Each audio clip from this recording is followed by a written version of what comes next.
Hello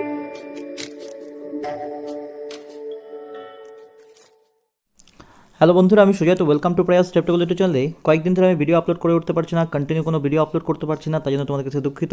আমি কিছু সমস্যার কারণেই হচ্ছে রেগুলার বেসে ভিডিও আপলোড করে উঠতে পারছিলাম না। তো এখন থেকে আমি চেষ্টা করবো আবার কন্টিনিউ বেসে হচ্ছে ভিডিও আপলোড করার। তো দেখো, ফার্স্ট কোশ্চেন আজকে আমি মেনলি হচ্ছে যে টপিকটা জাস্ট হচ্ছে মেনলি 12টা কোশ্চেন এখানে ডিসকাশন করবো ম্যাথের, যাদের মেনলি হচ্ছে ডাব্লিউপি কনস্টেবল মেন্সের এক্সাম এখন প্রপারলি হচ্ছে প্র্যাকটিস করছো বা হচ্ছে প্রিপারেশন নিচ্ছ। এই 12টা কোশ্চেন এখানে আমি ডিসকাশন করবো। এখন আমি হচ্ছে নতুন করে আবার প্র্যাকটিস পেপার দেওয়া শুরু করবো। আগে আমি লাস্ট হচ্ছে 70টা প্র্যাকটিস পেপার ডিসকাশন করেছিলাম এক্সারসাইজ মেন্সের পর্যন্ত। তো এখন থেকে আমি নতুন করে আবার প্র্যাকটিস পেপার ডিসকাশন করবো। আজকে মনে করো আমাদের প্র্যাকটিস পেপার হচ্ছে 1, এখানে আমি জাস্ট 12টা কোশ্চেন ডিসকাশন করবো। তো এগুলো হচ্ছে ডাব্লিউপি এখন কনস্টেবল মেন্সের জন্য বা যারা হচ্ছে রেলে গ্রুপ ডির এক্সাম আছে বা এনটিপিসির এক্সাম আছে তাদের জন্য কিন্তু এই প্র্যাকটিস পেপারগুলো খুবই গুরুত্বপূর্ণ। তো এখানে তুমি ধরে নিতে পারো যে এটা হচ্ছে কনস্টেবল মেন্সের জন্যই হচ্ছে প্র্যাকটিস সেট 1। তা দেখো, ফার্স্ট কোশ্চেনটা কী বলেছে, কোনো পরীক্ষায় হচ্ছে পরীক্ষার্থীদের 85% হচ্ছে বাংলায়, 70% অঙ্কে এবং 65% হচ্ছে উভয় বিষয়ে পাশ করে। যদি মোট পরীক্ষার্থী 120 জন হয় তাহলে হচ্ছে কতজন উভয় বিষয়ে ফেল করেছে। দেখো, যখন আমাদের বের করা প্রয়োজন যে কত শতাংশ হচ্ছে উভয় বিষয়ে ফেল করেছে, আমাদের জাস্ট একটা জিনিস প্রয়োজন, সেটার হচ্ছে বিপরীত হচ্ছে স্টেটমেন্টগুলো। অর্থাৎ যদি আমাদের বের করতে বলা হয় উভয় বিষয়ে কত পার্সেন্ট ফেল করেছে, তাহলে আমাদের সবগুলোই প্রয়োজন হচ্ছে কত শতাংশ অঙ্কে পাশ করেছে, কত শতাংশ ইংরেজিতে পাশ করেছে, বাংলায় পাশ করেছে, আর কত শতাংশ উভয় বিষয়ে পাশ করেছে। অর্থাৎ আমাদের যেটা বের করা প্রয়োজন বের করতে হবে, আমাদের কিন্তু তার বিপরীত হচ্ছে স্টেটমেন্টটা শুধুমাত্র প্রয়োজন। আমাদের কি করব, তারপরে আমরা জাস্ট একটা ফর্মুলা ইউজ করব। আমরা ফর্মুলাটা এখানে লিখবো হচ্ছে 100 প্লাস হচ্ছে বোথ, মানে যেটা হচ্ছে উভয় বিষয়, মাইনাস দুটো বিষয়ের যোগফল, অর্থাৎ সাম অফ টু সাবজেক্টস। যারা হচ্ছে পার্সেন্টেজের চ্যাপ্টারটা আমার হচ্ছে দেখেছো তারা কিন্তু জানো এই ফর্মুলার উপর বেস করে আমাদের খুব সহজে এই অঙ্কগুলো আমরা সলভ করি। দেখো একবার তোমরা এখান থেকে বুঝতে পারবে।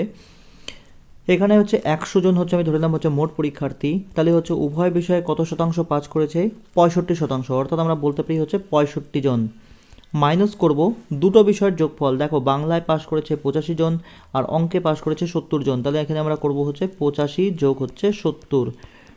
যদি আমরা 165 থেকে 155 মাইনাস করে দেই, তাহলে এক্স্যাক্টলি আমরা যেটা পাচ্ছি সেটা হচ্ছে 10। অর্থাৎ আমরা বলতে পারি যে 10% ছেলে মেয়ে হচ্ছে উভয় বিষয়ে ফেল করেছে। বুঝতে পারলে? তাহলে আমি প্রথমেই বললাম যে আমরা যেটা বের করব তার অপোজিট স্টেটমেন্টগুলো শুধুমাত্র আমাদের প্রয়োজন। তাহলে উভয় বিষয়ে ফেল করেছে আমরা বলতে পারি 10%। মোট পরীক্ষার্থী কত? 120 জন। তাহলে 120 10% কত হবে? আশা করি তোমরা এটুকু বের করতে পারবে। 120 যেটা 10% সেটা হচ্ছে 12 জন। তাহলে তোমার যেটা অ্যান্সার সেটা হচ্ছে 12 হবে তোমার অ্যান্সার। ক্লিয়ার? আশা করি বুঝতে পারলে। নেক্সট কোশ্চেনটা দেখব। 2 নম্বর কোশ্চেনটা হচ্ছে 3 ব্যক্তি এ, বি এবং সি এর হচ্ছে মোট আয় হচ্ছে 6,660 টাকা। যদি তাদের আয় থেকে যথাক্রমে 85%, 80% এবং 75% খরচ করার পর তাদের অনুপাত 6:7:9 হয়, তবে এর আয় কত টাকা? ফার্স্ট অফ অল দেখো, এ 85% খরচ করে, আমি ধরে নিলাম এর আয় হচ্ছে 100%। তাহলে এ যদি 85% খরচ করে তাহলে এর সঞ্চয় কত হবে? 100% থেকে 85% মাইনাস, যেটা আমরা বলতে পারি 15%। যদি বি এর যেটা হচ্ছে এখানে হচ্ছে খরচ বলা সেটা হচ্ছে 80%, অর্থাৎ 80%। বি এর যদি আমি আয় ধরে নিই 100%, তাহলে বি এর সঞ্চয় আমরা কত বলতে পারি সেটা হচ্ছে 20%। আবার সি এর খরচ বলা হচ্ছে 75%, 75%। সি এর যদি আমরা যদি হচ্ছে আয় ধরে নিই 100%, তাহলে সি এর সঞ্চয় কত সেটা হচ্ছে 25%। এটুকু ক্লিয়ার? তো যেটা হচ্ছে আমার 15% সেটাই হচ্ছে এর যেটা এর যেটা সঞ্চয় সেটা হচ্ছে 6 ইউনিট। বি এর যেটা সঞ্চয় হচ্ছে 20%, সেখানে কিন্তু বি এর যেটা হচ্ছে সঞ্চয় এটা বলা হচ্ছে 7 ইউনিট। আর সি এর যেখানে হচ্ছে সঞ্চয় হচ্ছে 25%, সেটাই কিন্তু এখানে সি এর যেটা সঞ্চয় সেটা বলে দেওয়া হচ্ছে 9 ইউনিট। তাহলে আমাদের যেটা প্রথমে বের করব যে এক্স্যাক্টলি এ বি সি এর আয়টা কত ইউনিট। দেখো, এর আমরা হচ্ছে আয় কত পেলাম? 15%। তাহলে 15% ইকুয়াল টুই আমরা বলতে পারি হচ্ছে 6 ইউনিট। তাহলে 1% সমান কত বলতে পারি? 6/15। তাহলে 100% আমরা সমান কত বলতে পারি? 6/15 ইন্টু হচ্ছে 100। যদি আমরা কাটাকাটি করি 5 দিয়ে কাটলে এটা আমরা পাচ্ছি 20, 5 দিয়ে কাটলে এটা হচ্ছে 3, আর 3 দিয়ে 6কে কাটলে 2, সেটা আমরা পাচ্ছি হচ্ছে 40 ইউনিট। অর্থাৎ আমরা বলতে পারি এর আয় হচ্ছে 40 ইউনিট। একই রকমভাবে আমরা কিন্তু আবার বি এর আয়টাও বের করে নিতে পারি। বি এর হচ্ছে সঞ্চয় কত বলে দেওয়া 20%, মানে 20% আমরা বের করেছিলাম, তাহলে যেটা 20% সেটাই হচ্ছে 7 ইউনিট। তাহলে এক্স্যাক্টলি 100% আমরা কত বলতে পারি, সেটা হচ্ছে 35 ইউনিট। আগের মতো যদি আমরা বের করে নিই, ঠিক একই রকমভাবে সি এর যেটা সঞ্চয় সেটা হচ্ছে 25%, তাহলে সি এর যেটা সঞ্চয় সেটা হচ্ছে 9 ইউনিট। তাহলে 100% সমান আমরা কত বলতে পারি, সেটা হচ্ছে 36 ইউনিট। ক্লিয়ার? তো দেখো আমরা এখান থেকে যা পেলাম, আমরা এর আয় পেলাম হচ্ছে 40, বি এর আয় পেলাম হচ্ছে 35, আর সি এর আয় পেলাম হচ্ছে 36। তাহলে এই হচ্ছে এবিসি এর হচ্ছে মোট আয়ের অনুপাত। মোট আয় কত বলে দেওয়া, সেটা হচ্ছে 6,660 টাকা। আমরা এটা বলতে পারি না যে 40 যোগ 35 যোগ 36 যোগ করে যত ইউনিট হবে সেটাই হবে 6,660 টাকা। এটুকু তো বেসিক আমরা প্রত্যেকেই জানি। তাহলে 40 আর 35 যোগ করলে হচ্ছে 75, 75 আর 36 যোগ করলে আমরা পাবো হচ্ছে 111 ইউনিট। তাহলে 111 ইউনিট মানে হচ্ছে 6,660 টাকা, যেখান থেকে 1 ইউনিট সমান আমরা বলতে পারি হচ্ছে 60। 11 দিয়ে 666কে ভাগ করলে হচ্ছে 6, পিছনে একটা শূন্য, তাহলে 1 ইউনিট ইকুয়াল টু হচ্ছে 60। তাহলে আমাদের যেটা বের করতে বলেছে যে এর আয় কত, এর আয় কত সেটা হচ্ছে 40 ইউনিট। তাহলে 40 ইউনিট সমান কত হবে, 40 ইন্টু হচ্ছে 60, যেটা আমরা বলতে পারি সেটা হচ্ছে 2,400 টাকা। অর্থাৎ এর যেটা আয় সেটা হবে 2,400 টাকা। ক্লিয়ার? আমার এই ভিডিওগুলো কিন্তু এখন যারা দেখছো তাদের কিন্তু আমি বলবো প্রথমে তাদের আগে বেসিক কনসেপ্ট ক্লিয়ার করে আসতে হবে। তার জন্য তোমাদের প্লেলিস্টে গিয়ে আগে হচ্ছে বেসিক ওয়াইজ চ্যাপ্টারগুলো দেখে আসতে হবে, পার্সেন্টেজের, প্রফিট লসের, সেই চ্যাপ্টারগুলো কমপ্লিটভাবে কনসেপ্ট ক্লিয়ার হওয়ার পরেই এই প্র্যাকটিস পেপারগুলো তোমরা দেখো, তাহলেই কিন্তু তোমাদের কিছু মাথায় ঢুকবে, নাহলে কিন্তু কিছুই মাথায় ঢুকবে না। আর তোমরা তাহলে কমেন্ট সেকশনে কিন্তু ভুলভাল কমেন্ট করতে থাকবে। ক্লিয়ার? নেক্সট কোশ্চেনটা দেখো।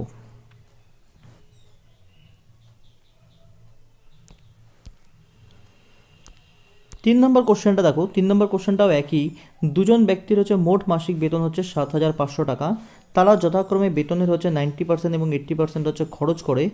যদি তাদের মাসিক সঞ্চয়ের অনুপাত 3:4 হয়, তবে প্রথম ব্যক্তির মাসিক বেতন কত? এই অঙ্কটাও কিন্তু হচ্ছে দ্বিতীয় অঙ্কটার মতো একই অঙ্ক।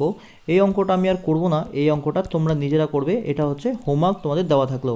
এই অঙ্কটা কিন্তু অ্যান্সার করে তোমরা সেটা আমাকে কমেন্ট সেকশনে কমেন্ট করবে। ক্লিয়ার? নেক্সট কোশ্চেনটা দেখবো।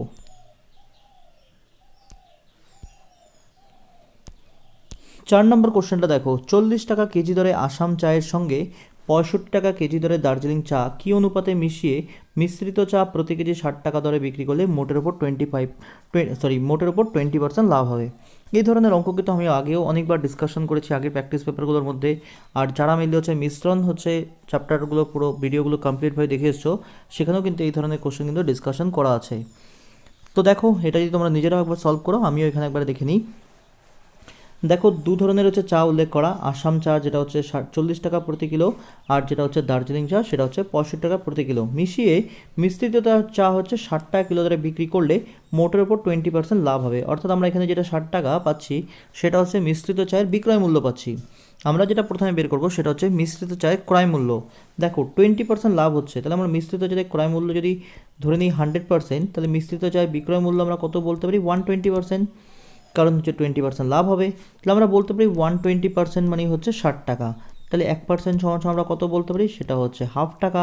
120 দিয়ে 60কে ভাগ, তাহলে 100% সমান আমরা কত বলতে পারি, 100 গুণ হচ্ছে 1/2, যেটা আমরা বলতে পারি হচ্ছে 50 টাকা। অর্থাৎ মিশ্রিত চায়ের যেটা হচ্ছে ক্রয় মূল্য সেটা হলো 50 টাকা। এবার আমরা কি করব, আমরা একদিকে লিখবো হচ্ছে যেটা আসাম চায়ের ক্রয় মূল্য 40 টাকা, দার্জিলিং চায়ের যেটা ক্রয় মূল্য সেটা 65 টাকা, আর তাদের মিশ্রিত চায়ের যেটা ক্রয় মূল্য সেটা হচ্ছে 50 টাকা। এখানে হচ্ছে মিশ্রিত চায়ের যেটা ক্রয় মূল্য সেটা হচ্ছে 50 টাকা। এবার আমরা এখান থেকে করবো হচ্ছে অ্যালিগেশন মেথড। 65 থেকে 50 মাইনাস করলে আমরা পাবো 15। আশা করি অ্যালিগেশন মেথড তোমাদের প্রত্যেকের জানা আছে।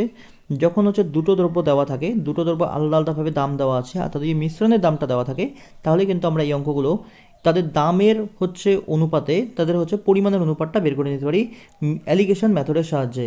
অ্যালিগেশন মেথডের কনসেপ্ট যদি পুরোপুরি কারো ক্লিয়ার করতে হয়, আমি বলবো তোমরা আমার যে মিশ্রণ চ্যাপ্টারটার যে ভিডিওগুলো রাখা আছে প্লেলিস্টে সেটা একবার দেখে আসো। মিক্সচার দেখবে, মিক্সচার হচ্ছে প্লেলিস্ট হচ্ছে ক্রিয়েট করা আছে, সেই অঙ্কগুলো প্রপারলি দেখে আসো, তাহলে কিন্তু তোমাদের হচ্ছে অ্যালিগেশনের কনসেপ্ট অনেক ক্লিয়ার হবে। তো দেখো 65 থেকে 50 মাইনাস করলে হচ্ছে 15, আর 50 থেকে 40 মাইনাস করলে হচ্ছে 10। অনুপাত যদি আমরা করি তাহলে সেটা পাবে 3:2। 15 আর 10 অনুপাত 3:2, অর্থাৎ আসাম চা এবং দার্জিলিং চা 3:2 অনুপাতে মেশাতে হবে। তো আমাদের যেটা অ্যান্সার সেটা হচ্ছে অপশান এ। ক্লিয়ার? নেক্সট কোশ্চেনটা দেখব।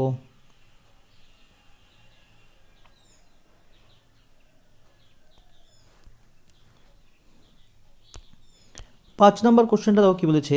এক ব্যক্তি 2000 টাকায় কিছু কমলালেবু কিনে তার 1/4 অংশ 5% ক্ষতিতে বিক্রি করতে বাধ্য হন। অবশিষ্ট কমলালেবু শতকরা কত লাভে বিক্রি করলে তার মোটের ওপর 5% লাভ হবে? এই ধরনের অঙ্কগুলো আমরা কি করে করি? এই ধরনের অঙ্কগুলো দেখো, এক ব্যক্তি 2000 টাকায় কিছু কমলালেবু কিনে, এটা আমাদের প্রয়োজন নেই। আমরা কি করব, জাস্ট হচ্ছে 1/4 অংশ, এখানে তিনি হচ্ছে 5% ক্ষতিতে বিক্রি করেছেন, আমরা লিখব 1/4, এখানে লিখব -5। এবার দেখো, আমি যদি ধরে নিই তার মোট কমলালেবু হচ্ছে 1 অংশ, এখানে তিনি বিক্রি করলেন 1/4 অংশ, তাহলে তার কাছে এখনও বাকি কতটা কমলালেবু আছে সেটা আমরা বলতে পারি 3/4 অংশ। 4 ভাগের 1 ভাগ তিনি বিক্রি করেছেন, তাহলে 4 ভাগের 3 ভাগ এখনও তার কাছে আছেন, সেটা কত দামে আমরা বিক্রি করব সেটা ধরে নিলাম এক্স। এবার দেখো তার মোটের ওপর লাভ করতে হবে কত, 5%, তাহলে আমরা লিখব 1/4 ব্র্যাকেটে হচ্ছে -5 plus 3/4 into x equal to আমরা এখানে লিখব 5। এটাও মেনলি হচ্ছে প্রফিট লসের অঙ্ক। প্রফিট লসের চ্যাপ্টারটা যারা হচ্ছে কনসেপ্ট ক্লিয়ার আছে তারা এই ধরনের অঙ্ক খুব সহজেই করতে পারবে, আর যাদের প্রফিট লসের কনসেপ্ট ক্লিয়ার নেই আমি বলবো আমাদের প্রফিট লসের চ্যাপ্টারটাকে দেখে আসো, তারপরে এই ধরনের অঙ্কগুলো ট্রাই করো। ক্লিয়ার? তো এখান থেকে আমরা লিখতে পারি হচ্ছে মাইনাস হচ্ছে 5/4, এখানে আমরা পাচ্ছি হচ্ছে 3x বাই হচ্ছে 4 ইকুয়াল টু হচ্ছে 5। এখান থেকে যদি ক্যালকুলেশন করো, আমি আর পুরো ক্যালকুলেশন করছি না, এখান থেকে এক্সের যেটা ভ্যালু পাবে সেটা হচ্ছে 8 সমস্ত 1/3%। এটুকু ক্যালকুলেশন তোমরা বেসিক নিজেরাই পারবে করতে। এক্সের যেটা ভ্যালু পাবে সেটা হচ্ছে 8 সমস্ত 1/3, অর্থাৎ 8 সমস্ত 1/3%-এ 3/4 অংশ বিক্রি করলে তার মোটের ওপর 5% লাভ হবে। ক্লিয়ার? নেক্সট কোশ্চেনটা দেখব। 6 নম্বর কোশ্চেনটা বলেছে সিরাপ ও জল একটি পাত্রে 3:5 অনুপাতে এবং অপর একটি পাত্রে 6:7 অনুপাতে মিশ্রিত আছে। পাত্র দুটি থেকে কি অনুপাতে মিশ্রণ দুটি তুলে নিয়ে মিশ্রিত করলে নতুন মিশ্রণে সিরাপ ও জলের অনুপাত 4:3 হবে? এইটা হচ্ছে মিলি তোমার হচ্ছে মিশ্রণ চ্যাপ্টারের অঙ্ক। এই অঙ্কটা আমরা কীভাবে করব দেখো, প্রথম মিশ্রণে সিরাপ ও জলের অনুপাত আছে 3:5। আমরা বলতে পারি যে প্রথম মিশ্রণে তাহলে সিরাপ কত অংশ আছে, সেটা হচ্ছে 3/8 অংশ। কী করে? 3 আর 5 যোগ করে হচ্ছে 8, 8-এর মধ্যে হচ্ছে 3, তাহলে আমরা বলতে পারি সিরাপের যেটা হচ্ছে অংশ সেটা হচ্ছে 3/8 অংশ। একই রকমভাবে দ্বিতীয় পাত্রে হচ্ছে সিরাপ এবং জলের অনুপাত হচ্ছে 6:1, তাহলে আমরা বলতে পারি সিরাপ কত অংশ আছে সেটা হচ্ছে 6/7 অংশ। ক্লিয়ার? এবার দেখো বলেছে যে নতুন মিশ্রণে সিরাপ আর জলের পরিমাণটা কত হবে, 4:3, তাহলে সিরাপ কত অংশ থাকবে সেটা হচ্ছে 4/7 অংশ। এবার আমরা কি করব, অ্যালিগেশন মেথড আবার। তাহলে দেখো এই 4/7 অংশ যেটা সেটা কিন্তু 6/7-এর থেকে ছোট, তাহলে 6/7 থেকে যদি আমরা 4/7 বিয়োগ করি আমরা পাবো হচ্ছে 2/7 অংশ। আর যদি 4/7 থেকে যদি আমরা 3/8 অংশ বিয়োগ করি কত পাবো আমরা, এদিকে আমরা পাবো হচ্ছে 32 আর এদিকে আমরা পাবো 21, তাহলে আমরা পাবো হচ্ছে এদিকে হচ্ছে 21 আর এদিকে হচ্ছে 32, তাহলে 32 থেকে 21 মাইনাস করলে আমরা পাবো হচ্ছে 11 ভাগ হচ্ছে 56। ঠিক আছে? যদি আমি এখান থেকে একটু ফ্রেশভাবে লিখি সেটা আমি পাচ্ছি হচ্ছে 2/7 আর এদিকে হচ্ছে 11 বাই হচ্ছে 56 এই পাচ্ছি। এখান থেকে 7 দিয়ে যদি আমরা 56 কেটে দিই আমরা পাবো 8। যদি এটাকে আমরা সরল অনুপাত করি, এই 8 দিয়ে 2কে গুণ করে দাও, তাহলে আমরা যে অনুপাতটা পাবো সেটা হচ্ছে 16:11। এটাও পুরোপুরি হচ্ছে বেসিক কনসেপ্ট, এটাও আশা করি তোমাদের খুব একটা বেশি সমস্যা হওয়ার কথা নয়। কিছুই না, দেখো 7 দিয়ে 56 কাটলাম 8, এখানে তাহলে রয়ে গেল 1, 1 আর 8-এর লসক হচ্ছে 8, 8 দিয়ে হচ্ছে দুটোকেই গুণ করা, 2কে 8 দিয়ে গুণ করলে 16 আর 11/8কে 8 দিয়ে গুণ করলে 8 8 কেটে গিয়ে হচ্ছে 11, অর্থাৎ সরল যেটা অনুপাত সেটা হচ্ছে 16:11। অর্থাৎ আমরা বলতে পারি যে মিশ্রণ দুটি 16:11 অনুপাতে মেশালেই নতুন মিশ্রণে সিরাপ এবং জলের অনুপাত 4:3 হবে। ক্লিয়ার? আশা করি প্রত্যেকটা কনসেপ্ট ক্লিয়ার হচ্ছে। এরপরে যদি কেউ বুঝতে না পারো আমাকে সেটা কমেন্ট সেকশনে কমেন্ট করো, আমি অবশ্যই সেটা কিন্তু রিপ্লাই দেবো। ক্লিয়ার? নেক্সট কোশ্চেনটা দেখব।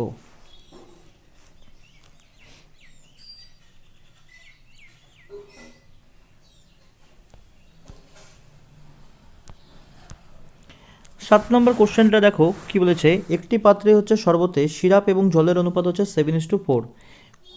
ওই শরবতের হচ্ছে কত অংশ তুলে নিয়ে তার পরিবর্তে সমপরিমাণ জল ঢাললে নতুন শরবতে হচ্ছে সিরাপ এবং জলের পরিমাণ সমান হবে।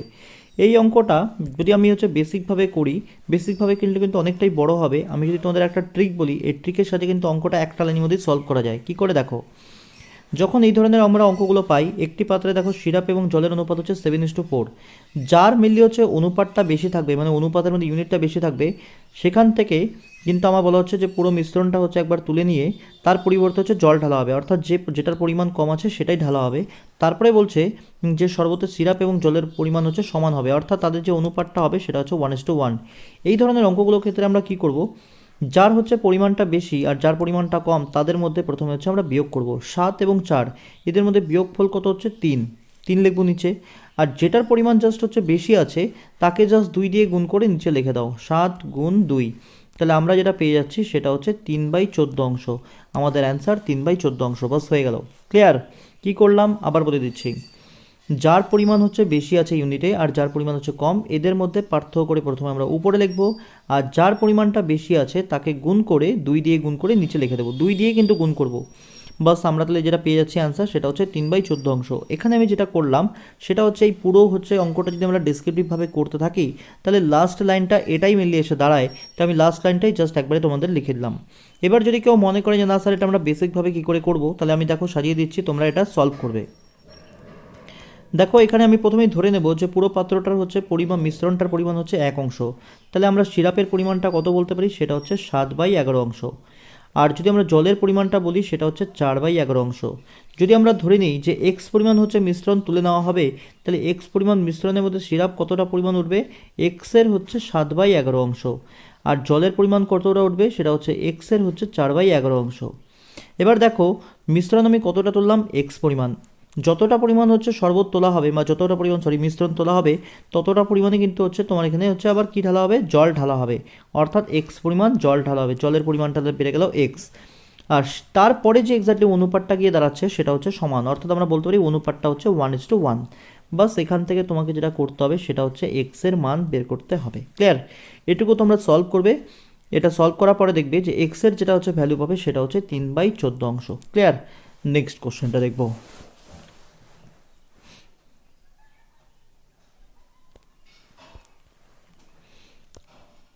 8 নম্বর কোশ্চেনটা বলেছে চক্রবৃদ্ধি সুদের হারে বার্ষিক হার কত হলে 20,000 টাকার 3 বছরে হচ্ছে সবৃদ্ধি মূল্য হচ্ছে 26,600 কোটি টাকা হবে। তাহলে প্রথমে দেখো 20,000 টাকা 3 বছরে সবৃদ্ধি মূল্যে কত দাঁড়াচ্ছে, 26,600 কোটি টাকা। সুদের হার কত পার্সেন্ট সেটা আমাকে বের করতে হবে চক্রবৃদ্ধি সুদে। বেসিকভাবে করলে আমরা কি করতে পারি, যেটা আমাদের হচ্ছে সুদ আসল সেটা হচ্ছে 26,620, এটা হচ্ছে আমাদের হচ্ছে সুদ আসল সমান সমান আমরা কি লিখি, প্রিন্সিপাল, যেটা হচ্ছে এখানে দেওয়া হচ্ছে 20,000। আমি একবারই ফর্মুলা লিখে দিচ্ছি, 1 + r বাই হচ্ছে 100, আর আমরা সময়টা লিখবো হচ্ছে 3 বছর। এটা বেসিক আমরা প্রত্যেকেই জানি। এখান থেকে 0 0 আমরা কেটে দিতে পারি। যদি 2 দিয়ে কাটি আমরা পাবো হচ্ছে 1331, এটা 2 দিয়ে কাটলে আমরা পাচ্ছি হচ্ছে 1000। তাহলে আমরা এটাও লিখতে পারি যে 1331 আর এখানে হচ্ছে 1000। তাহলে ক্লিয়ারলি আমরা বলতে পারি 11 বাই হচ্ছে 10 তার উপরে পাওয়ার 3 সমান সমান হচ্ছে 1 প্লাস হচ্ছে r বাই হচ্ছে 100 তার পাওয়ার হচ্ছে 3। 1000কে আমরা কি করে লিখলাম, 1000 যেহেতু হচ্ছে 10-এর হচ্ছে কিউব, তাহলে আমরা একবারে লিখে দিলাম, তাই হচ্ছে 1000কে 1331-এর নিচে 1000কে লিখে 11/10 তার উপরে কিউব লিখে দিলাম। ক্লিয়ার? তাহলে এখানে আর 1331 হচ্ছে 11-এর কিউব। তাহলে এখান থেকে যদি কিউবগুলোকে আমরা উঠিয়ে দিই, তাহলে একটু তোমাদের হচ্ছে খাতা কলম নিয়ে কিন্তু বসতে হবে যখন তোমরা আমার ভিডিওগুলো দেখা শুরু করবে, তাহলে আমরা হচ্ছে আমার সাথে প্যারালালি কিন্তু তোমরা প্র্যাকটিস করে যেতে পারবে। তাহলে এখান থেকে যদি আমরা কিউবগুলোকে উঠিয়ে দিই, তাহলে এরপরে যেটা আমরা লাইন লিখতে পারি সেটা হচ্ছে এরকম লিখতে পারি না, 11/10 ইকুয়াল টু হচ্ছে 1 প্লাস হচ্ছে r বাই হচ্ছে 100, অর্থাৎ 1টাকে যদি আমরা এই পাশে নিয়ে আসি তাহলে আমরা লিখতে পারি 1/10 ইকুয়াল টু হচ্ছে r বাই হচ্ছে 100। এখান থেকে 0 0 কেটে দিলে r সমান সমান হচ্ছে 10%। ক্লিয়ার? তা আমাদের যেটা অ্যান্সার সেটা হচ্ছে অপশান এ। নেক্সট কোশ্চেনটা দেখব। 9 নম্বর কোশ্চেনটা বলেছে 40 কিলোমিটার প্রতি ঘন্টা গতিবেগে একটি ট্রেন একটি নির্দিষ্ট সময়ে একটি নির্দিষ্ট দূরত্ব অতিক্রম করে। ট্রেনের গতিবেগ 35 কিলোমিটার প্রতি ঘন্টা হলে একই দূরত্ব অতিক্রম করতে 15 মিনিট বেশি সময় লাগে, তবে অতিক্রান্ত দূরত্ব কত? এই অঙ্কটা আমি জাস্ট দেখো একটা ফর্মুলার সাহায্যে একটা লাইনেই সলভ করে দিচ্ছি। ফার্স্ট অফ অল হচ্ছে ট্রেনের গতিবেগ ছিল 40 কিলোমিটার প্রতি ঘন্টা, তারপরে ট্রেনের গতিবেগটা করা হয়েছে 35 কিলোমিটার প্রতি ঘন্টা। যখন ট্রেনের গতিবেগ 35 কিলোমিটার প্রতি ঘন্টা তখন কিন্তু 15 মিনিট বেশি সময় লাগছে একটি নির্দিষ্ট দূরত্বকে অতিক্রম করতে। তাহলে আমাদের এখানে বের করতে হবে অতিক্রান্ত দূরত্ব। তাহলে আমাদের হচ্ছে ফর্মুলাটা কী লিখবো, সেটা হচ্ছে দূরত্ব সমান সমান হচ্ছে ক্যাপিটাল ডি আমি লিখলাম। তারপরে এখানে যেটা হচ্ছে 15 মিনিট বেশি সময় লিখেছে সেটা আমি লিখবো হচ্ছে ডিফারেন্স অফ টাইম ইন্টু আমরা লিখবো হচ্ছে দুটো গতিবেগের গুণফল v1 v2, আর নিচে আমরা লিখবো হচ্ছে তাদের গতিবেগের মধ্যে যেটা পার্থক্য v1 মাইনাস হচ্ছে v2। তাহলে দেখো ডিফারেন্স অফ টাইম হচ্ছে 15 মিনিট, যদি সেটাকে আমরা ঘন্টায় কনভার্ট করে নিই আমরা লিখতে পারি হচ্ছে 15 বাই হচ্ছে 60, গুণ আমরা লিখবো হচ্ছে 40 গুণ হচ্ছে 35, আর তাদের মধ্যে যেটা পার্থক্য সেটা হচ্ছে 5 দিয়ে হচ্ছে 35কে কাটলে আমরা 7 পাচ্ছি, 15 দিয়ে 60কে কাটলে 4, আর 4 দিয়ে 40কে কাটলে হচ্ছে 10। তাহলে 10 গুণ 7 কত হচ্ছে, সেটা হচ্ছে 70 কিলোমিটার। তাহলে সেই যে অতিক্রান্ত দূরত্ব ট্রেনের সেটা হচ্ছে 70 কিলোমিটার প্রতি ঘন্টা। ক্লিয়ার? একটা লাইনের মধ্যে এটা কিন্তু হয়ে যাচ্ছে। এবার দেখো কেউ যদি এটাকে আরও বেসিকে করতে চাও সে কি করতে পারো, ট্রেনের গতিবেগ দেওয়া ছিল 40 কিলোমিটার প্রতি ঘন্টা, আর মানে প্রথমে গতিবেগ 40 কিলোমিটার প্রতি ঘন্টা, আর দ্বিতীয় ক্ষেত্রে ট্রেনের গতিবেগ হচ্ছে 35 কিলোমিটার প্রতি ঘন্টা। আমি ধরে নিলাম যে ট্রেনটা হচ্ছে তোমার হচ্ছে যখন 35 কিলোমিটার প্রতি ঘন্টা গতিবেগে যায় তখন সেই একই দূরত্ব অতিক্রম মানে তার যে দূরত্বটা অতিক্রম করতে তার সময় লাগে মনে করো টি ঘন্টা। আর যখন সে মনে করো 40 কিলোমিটার প্রতি ঘন্টা গতিবেগে যায় তাহলে সেক্ষেত্রে বা আমরা এরকম করি, দেখো যখন ট্রেনটা 40 কিলোমিটার প্রতি ঘন্টা গতিবেগে যাচ্ছে তখন আমি বললাম যে ট্রেনটার ওই দূরত্ব যেতে সময় লাগছে টি ঘন্টা, আর 35 কিলোমিটার প্রতি ঘন্টা গতিবেগে গেলে তার তো এই সময়টা লাগবেই প্লাস আরও 15 মিনিট বেশি সময় লাগছে। তাই 15 মিনিট মানে এক্স্যাক্টলি কত ঘন্টা সেটা আমরা বলতে পারি হচ্ছে 15 বাই হচ্ছে 60 ঘন্টা। তাহলে দেখো এদিকের যা দূরত্ব এদিকের দূরত্ব সমান কি করে, এই হচ্ছে গতিবেগ আর এই হচ্ছে সময় আর গতিবেগ আর সময় গুণ করলে আমরা কি পাই, দূরত্ব। তাহলে এই হচ্ছে গতিবেগ আর এই হচ্ছে সময়, গতিবেগ আর সময় গুণ করে দূরত্ব দুটো তো একই। তাহলে আমরা এখান থেকে যেটা বের করব প্রথমে সেটা হচ্ছে টি এর মান বের করে আমরা তারপরে দূরত্বটা বের করতে পারি। তো এটা হচ্ছে পুরোপুরি হচ্ছে বেসিক কনসেপ্ট। এখান থেকে প্রথমে কিন্তু আমাদের বের করতে হবে যে টি এর মানটা বের করার পরে যে কোনো যদি একটা দিকে আমরা টি এর মানটা বসিয়ে দেই এদিকে অথবা এদিকে তাহলে কিন্তু আমাদের দূরত্ব বেরিয়ে যাবে। ক্লিয়ার? তো এটা আমি আর করব না, এটাও তোমাদের জন্য মিলিয়ে রইল। যদি তোমাদের এটা করতে গিয়ে প্রবলেম হয় তাহলে সেটা আমাকে কমেন্ট সেকশনে কিন্তু কমেন্ট করো। ক্লিয়ার? আমি নেক্সট ভিডিওতে সেটা আবার ক্যালিফাই করে দেবো। নেক্সট কোশ্চেনটা দেখব।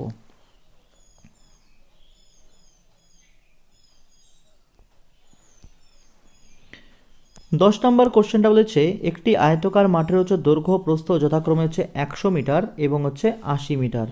যদি মাঠের বাইরের দিকে 10 মিটার চওড়া একটি রাস্তা থাকে তবে রাস্তার ক্ষেত্রফল কত বর্গমিটার। ফার্স্ট অফ অল দেখো একটা আয়তকার মাঠ আছে, আয়তকার মাঠের যেটা দৈর্ঘ্য সেটা হচ্ছে 100 মিটার আর প্রস্থ হচ্ছে 80 মিটার। তাহলে মাঠটার ক্ষেত্রফল আমরা কত বলতে পারি, 80 গুণ হচ্ছে 100, দৈর্ঘ্য ইন্টু প্রস্থ আয়তক্ষেত্রের ক্ষেত্রফল, তাহলে সেটা আমরা বলতে পারি হচ্ছে 8000 বর্গমিটার। এবার দেখো যখন হচ্ছে মাঠটাকে ঘিরে একটা মিললে হচ্ছে রাস্তা আছে বাইরের দিক দিয়ে যদি একটা রাস্তা থাকে আমরা কি চিন্তা করব, দেখো এখানে হচ্ছে রাস্তা হচ্ছে এই জায়গাটুকু, তাহলে আমরা যেটা চিন্তা করব এখানে সেটা হচ্ছে রাস্তা সমেত হচ্ছে, তাহলে হচ্ছে রাস্তা সমেত এই মাঠের হচ্ছে দৈর্ঘ্য কত। দেখো যখন রাস্তা সমেত নেব তখন মাঠের দৈর্ঘ্য কিন্তু এটা হয়ে যাবে। তাহলে দৈর্ঘ্য কত হবে, দেখো এদিকে হচ্ছে 10 মিটার চওড়া এদিকেও 10 মিটার চওড়া, তাহলে 10 আর 10 যোগ করে হচ্ছে 20। তাহলে আমরা বলতে পারি যেটা হচ্ছে রাস্তা সমেত মাঠের দৈর্ঘ্য সেটা হচ্ছে 80 যোগ হচ্ছে এখানে ছিল হচ্ছে 100। তাহলে আমরা বলতে পারি যে রাস্তা সমেত যেটা হচ্ছে মাঠের দৈর্ঘ্য সেটা হবে 100 যোগ হচ্ছে 20, সেটা হয়ে যাবে 120। আর রাস্তা সমেত মাঠের প্রস্থ কত হয়ে যাবে, এটুকু হচ্ছে 80, তাহলে এদিকে হচ্ছে 10 আর এটুকু হচ্ছে 10। বুঝতে যদি কারোর অসুবিধা হচ্ছে আমি আরও ক্ল্যারিফাই করে দিচ্ছি। দেখো এই হচ্ছে মাঠ আর এই হচ্ছে রাস্তা, দেখো দৈর্ঘ্য বরাবর কতটুকু বেড়ে গেল, এটুকু বেড়ে গেল আর এদিকে এটুকু বেড়ে গেল। রাস্তার চওড়া কত, 10 মিটার, তাহলে এদিকে বাড়লো 10 এদিকেও বাড়লো হচ্ছে 10, তাহলে মাঠের দৈর্ঘ্য কত হয়ে গেল, সেটা হচ্ছে 100 যোগ হচ্ছে 20, 10 আর 10 যোগ করে 20, তাহলে আমরা বলতে পারি মাঠের যেটা দৈর্ঘ্য সেটা হচ্ছে 120। কখন, রাস্তা সমেত। আর যখন রাস্তা সমেত তাহলে প্রস্থ কত হয়ে যাবে, একই কনসেপ্ট আবার, এদিকেও 10 এদিকেও 10, তাহলে হচ্ছে 80 যোগ হচ্ছে 20, তাহলে সেটা হয়ে গেল 100। তাহলে আমরা দেখো এটা হচ্ছে এখন বড় যে তাহলে হচ্ছে মিলি আয়তক্ষেত্র তার ক্ষেত্রফলটা বের করে নিতে পারি, যেটা হচ্ছে দৈর্ঘ্য 120 আর প্রস্থ হচ্ছে 100। তাহলে ক্ষেত্রফল আমরা কত পাবো? 120 গুণ হচ্ছে 100, যেটা আমরা পাবো সেটা হচ্ছে 12,000 বর্গমিটার। তাহলে আমরা বলতে পারি যে রাস্তার যেটা ক্ষেত্রফল সেটা হচ্ছে 12,000 বর্গমিটার, আর মাঠের যেটা ক্ষেত্রফল ছিল সেটা এক্স্যাক্টলি আমরা পেয়েছিলাম হচ্ছে 8,000 বর্গমিটার। তাহলে এটার থেকে 12,000 থেকে যদি আমরা 8,000 মাইনাস করে দেই, তাহলে আমরা রাস্তার ক্ষেত্রফল পেয়ে যাব, যেটা হবে 4,000 বর্গমিটার। ক্লিয়ার? আমাদের যেটা অ্যান্সার সেটা হচ্ছে অপশান ডি। নেক্সট কোশ্চেনটা দেখব।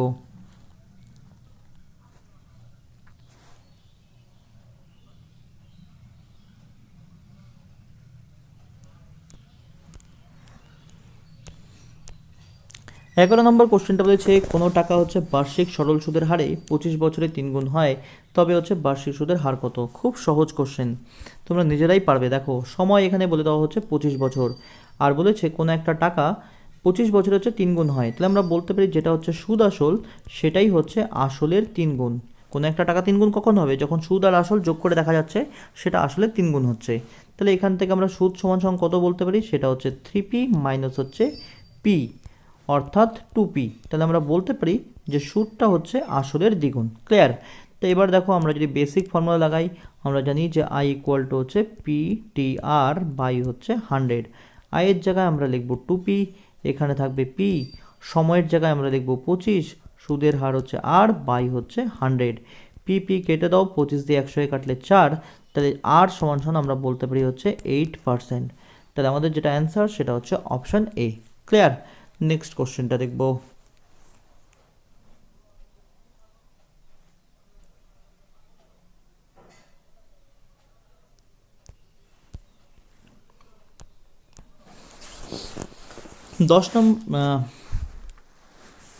বারো নম্বর কোশ্চেনটা বলেছে রাম হচ্ছে শ্যামের হচ্ছে 3 গুণ কর্মদক্ষ।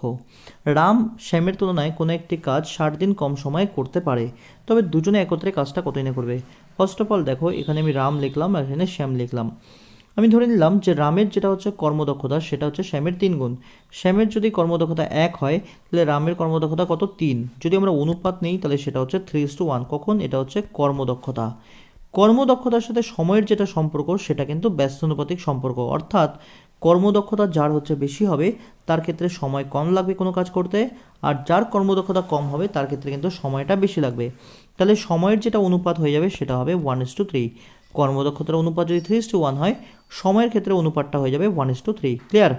এবার কি বলেছে দেখো, রাম শ্যামের তুলনায় কোনো একটা কাজ করতে 60 দিন কম সময় নেয়। তাহলে রাম এবং শ্যামের যেটা সময়ের অনুপাত সেটা হচ্ছে 1:3। তাহলে আমরা বলতে পারি 3 আর 1 এদের মধ্যে ডিফারেন্স কত? 2 ইউনিট। তাহলে আমরা বলতে পারি 2 ইউনিট মানেই হচ্ছে 60। তাহলে 1 ইউনিট সমান সমান কত হচ্ছে? 30। তাহলে আমরা বলতে পারি যে রামের কোনো একটা কাজ করতে সময় লাগে 30 দিন। তাহলে শ্যামের কাজ করতে কতদিন সময় লাগবে? 3 ইউনিট। তাহলে 3 ইউনিট সমান সমান কত? সেটা হচ্ছে 90 দিন। তাহলে আমরা বলতে পারি শ্যাম কোনো একটা কাজ করতে সময় নেবে 90 দিন, যেখানে রাম কাজটা করতে সময় নেবে 30 দিন। তাহলে বলেছে যে তবে দুজনে একত্রে কাজটা কত দিনে করবে? তাহলে রাম কাজ করে হচ্ছে 30 দিনে, যেখানে হচ্ছে শ্যাম কাজটা করে 90 দিনে। তাই দুজনেই মোট একত্রে কাজটা কত দিনে করবে?